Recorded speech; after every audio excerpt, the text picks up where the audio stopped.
So as we continue to wrap up our reading of this book, let's talk about the Guru Parampara, the lineage of spiritual masters from which this author is. I believe this was not written directly by the author, but by being by the name of Hans Hurschlager, who has a bachelor's in English, I believe, or engineering. ENG is engineering, yes. If I pronounce his name right. He is the president of the Yoga in Daily Life Society in Austria. He writes for us that God is in every being, and every human has the capacity to recognize their own divine origin. But only few are conscious of this wonderful opportunity, and even fewer actually achieve this level of realization. In every cultural circle, people are trying to realize the highest of goals.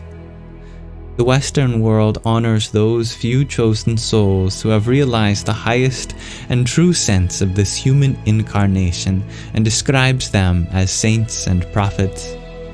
With Eastern religions, it is similar, but there is one very real difference. The West considers saints as a phenomenon of the past, but the East does not. In the East, the birth of a saint in our time is not only held to be possible, but is even constantly prayed for. These prayers can be answered at any time and rewarded by the incarnation of a saintly soul. But it is not an easy task to recognize a saint. Even in Eastern cultures, where many people are receptive to this idea, not all possess the gift of recognizing a divine incarnation. The master lineage of Paramhans Swami Maheshwarananda, our author, is characterized by an unbroken succession of perfect incarnations of divine love, power, and wisdom. At the beginning of this lineage stands the so-called Master of the Himalayas, Shri Devpuri.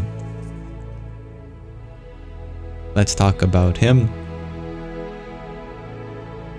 Shri Devpuri comes with a picture of the holy mount of Kailash.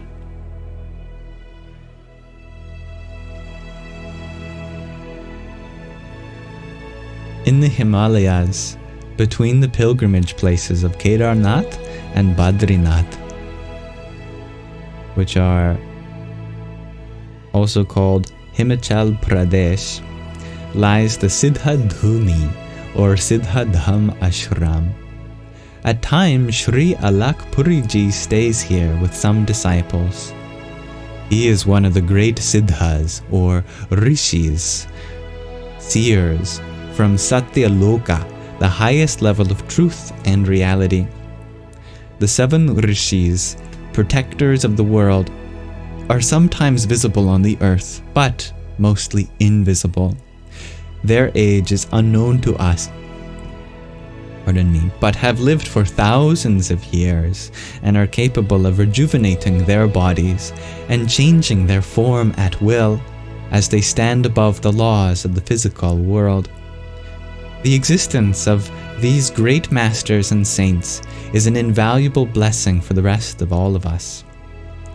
Their prayers and meditations form a counterpart to the numerous destructive tendencies and influences in the world. They stand by humanity, helping it to gradually realize God and manifest the divine vision of universal love on earth. Shri Devpuri, which is the Paramaguru, the supreme spiritual teacher of our author, is one of these great avatars in the succession of Shri Devpuri, as was also the legendary Babaji, from whom the lineage of Paramhansa Yogananda stems. There's also Param Yogeshwar Shri Devpuri, who is an embodiment of Lord Shiva. Shiva is the liberator, the destroyer of evil and wickedness. He embodies the light of consciousness and the fire of purification. Humans are indebted to Lord Shiva for the science of yoga. He revealed this knowledge to the Divine Mother, Parvati, and in this way presented it as a gift to the entire world. A bhakta, a devotee who meditates on Lord Shiva, attains liberation via a shorter path, as Shiva is the kindest and most merciful of the Divine Trinity. And in the Divine Trinity includes as well as Shiva, Brahma, the creator, Vishnu, the preserver, and another name for Shiva is Mahesh or Maheshwara, the destroyer / liberator. And these three illustrate three aspects of the one reality.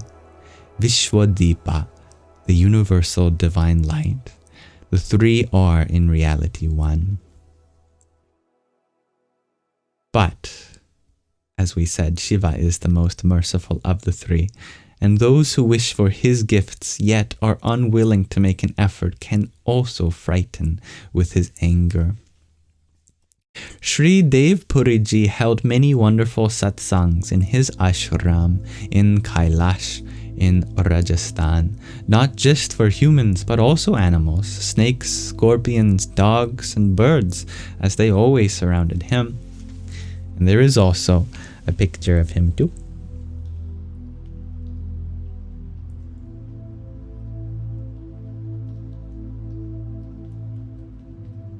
He could speak with these animals because he spoke and understood the universal language, and the animals would listen attentively to his words. Many miracles have been reported, and I would like to tell a few of them here.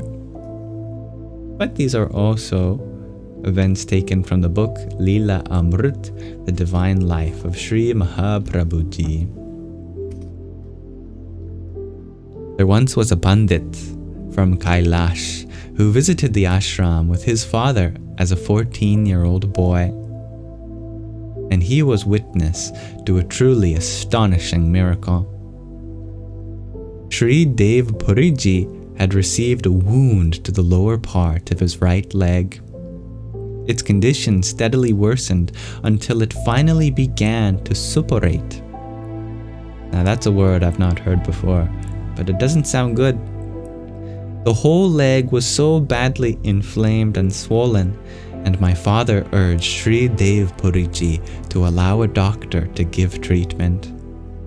Shri Devpuri, however, was unaffected by the state of his leg and only replied, "If it disturbs you so much, I will cut it away." Immediately, he took hold of his sword, put it to the wound, and with one deep cut removed the flesh from the entire calf muscle so that the bare bone lay exposed. Then he removed his turban and bandaged the open wound and, smiling, asked my father, "Is this better for you?"